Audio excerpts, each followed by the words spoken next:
Hey guys, it's Geography Lover here. Welcome back to another brand new video, and today we're doing a history of Japan. So let's get started. So Japan, again, is made up of multiple islands in the Pacific Ocean. Its main island is Honshu, the seventh largest island in the world. It also is made up of some southern smaller islands, of course, that go to near the mainland. Japan is on the Ring of Fire, so that's why it has a lot of volcanoes. Most famous is Mount Fuji. Um, so pretty much by the point of about 1000 AD CE, pretty much conquered most of these islands. Its old capital was Kyoto, which pretty much set the government. The emperor pretty much controlled most of the country at this time. Eventually, by the 1500s, it was able to capture the island of Hokkaido, and eventually it came under Japanese control.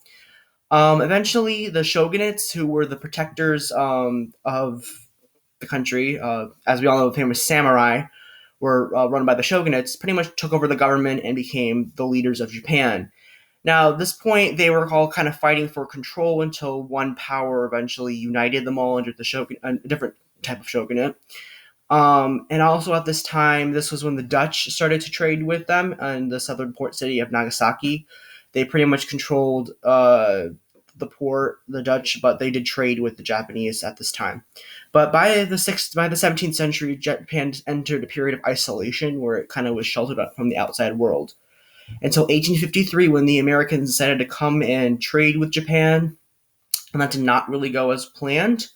But then after that, Japan pretty much became more imperialistic, and as the shogunate ended, as the emperor gained more control of the country, they decided to expand their empire. So by 1905, by 1895, Japan decided to go into Korea and try to take it over from China. They won the war against them. And by 1905, they pretty much almost controlled it, but the Russians were building a road in Manchuria. It was going to annex part of Korea. So they fought the Russo-Japanese War, and Japan ended up winning that war and gained full access to Korea. By 1914, they entered World War I as they were aligned with the British, so they decided to enter the war and expand their empire. They captured a bunch of German islands and colonies in Asia. But this proved to be a little bit too far, as by 1937, after World War I, they became imperialistic and started to colonize and conquer Manchuria and northern China, which was not under their control. And they started to let have a full scale invasion of China, which was during their civil war. After this point, Japan was part of World War II from 1941, when they bombed on December 7th, 1941. They bombed the U.S. Navy base in Pearl Harbor, which is in Hawaii, and the U.S. declared war on Japan. And Japan was pretty much in the war. They conquered the Philippines, Hong Kong, Macau, Brunei, Malaysia, Myanmar, and Indonesia, pretty much, and got all the way to New Guinea.